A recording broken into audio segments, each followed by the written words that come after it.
ስሜ ሙልጌታ መሐመድ ይባላል። ባለትዳርና የሁለት ልጆች አባት ነኝ።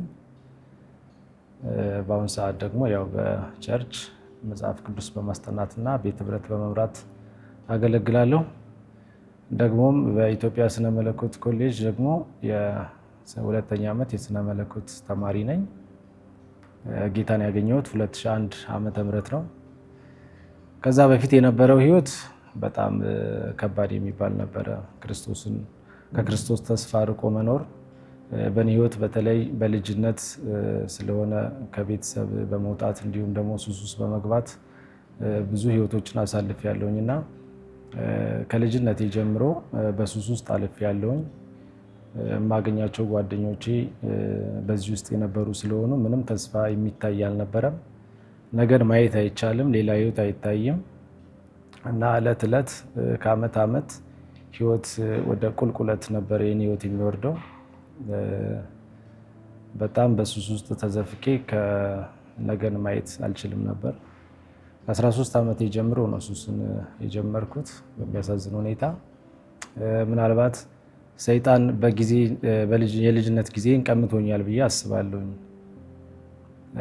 ሌሎች ልጆች በዛ እድሜ ትምህርት ተምረው ከቤተሰብ ጋር ጥሩ ህይወት ነው የሚያሳልፉት። እኔ ግን ያንን ህይወት ላገኝ አልቻልኩም፣ አልታደልኩም።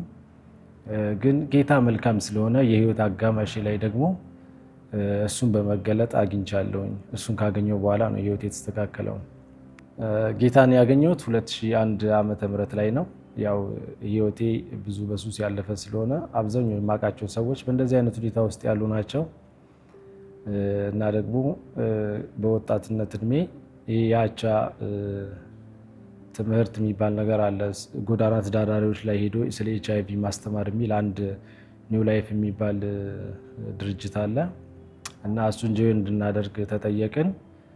እዛ ስልጠና ወስደን ለልጆች ትምህርት እንሰጥ ነበርና ሰዎቹ ክርስቲያን ስለነበሩ ወንጌልን ይነግሩናል፣ ያስተምሩናል።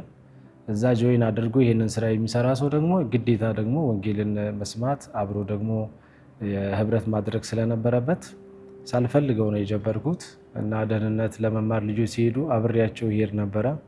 ምክንያቱም የመጣሁበት እምነት ይሄንን እንድቀበል ትንሽ ይከብደኝ ነበር። ደህንነት እየተማርኩ ማስበው ቀድሞ ከእናት ከአባት የወረስኩትን እምነት መከተል፣ ወደዛ መመለስ ነበር ማስበው። ነገር ግን ጌታ መልካም ስለሆነ በእንዲህ አይነት ሁኔታም ቢሆን የገባሁት ስጠመቅ ሁሉ አላመንኩም ነበር።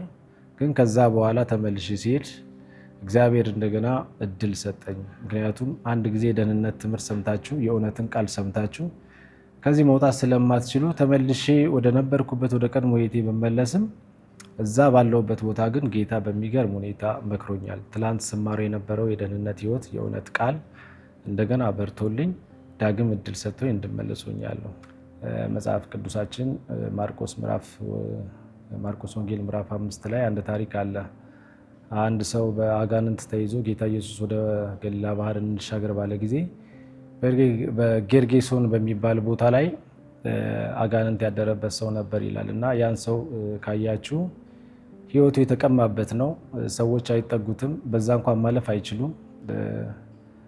በእግር ብረት በሰንሰለት ታስሮ ህይወቱን የሚያሳልፍ ሰው ነበር። ህይወቱን በመቃብር ነበር የሚያሳልፈው።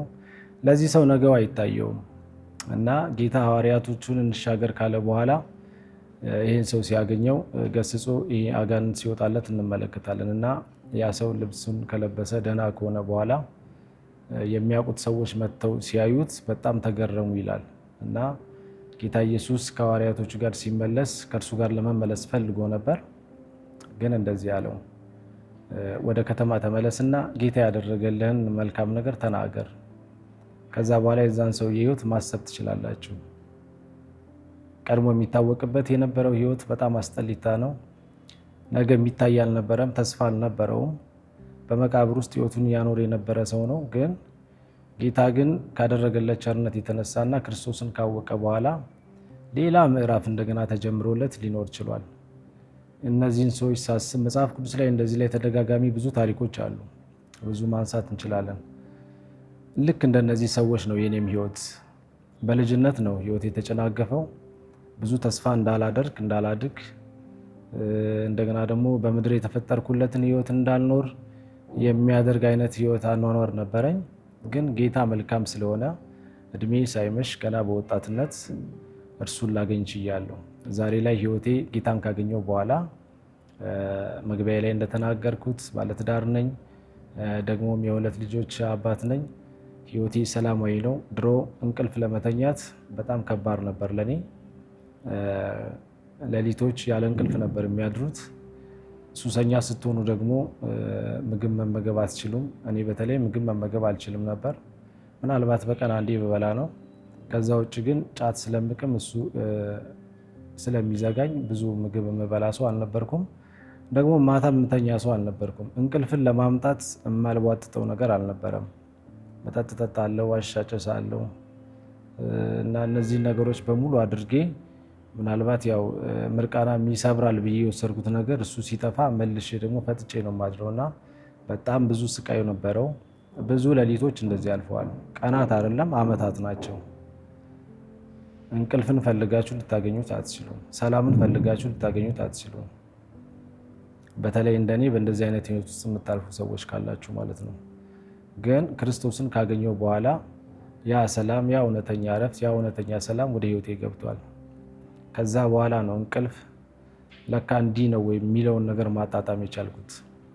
ጌታ የዘላለም ህይወት ነው። እርሱ እውነተኛ ተስፋ፣ እውነተኛ የዘላለም ህይወት ነው። ጌታን ተስፋ የምናደርገው ለዘላለም ነው፣ ለምድር ህይወት ብቻ አይደለም።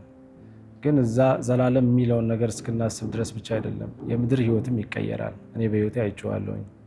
ሌላ እድል፣ ነገን ደግሞ እንደገና እንድንኖር የምንኖርለት ትርጉም ያለው ደግሞ ህይወት እንድንኖር ደግሞ የሚያደርግም ጌታ ነው። ስለምን እንደምኖር አላውቀውም። የመፈጠሬ ትርጉም አይገባኝም። ነገ ልኖርለት የምችለው ዓላማ ምን እንደሆነም አላውቅም።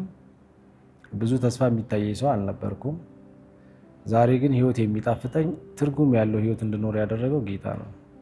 እርሱም በማግኘቴ ነው ደስተኛ ሆኜ የምኖረው። አንድ የምኖርለት ዓላማ አለ። ልክ ያ ሰው አጋንንት ተባሮለት ሰላማዊና ንጹህ ሰው ሆኖ ወደ ከተማ ተመልሶ የጌታን ቸርነት እንዲያወራ እንደተነገረው ዛሬ እኔም የጌታን መልካምነት አወራለሁ። አንድ የምኖርለት ህይወት ትርጉም አግኝቻለሁ። እርሱም ክርስቶስ ነው።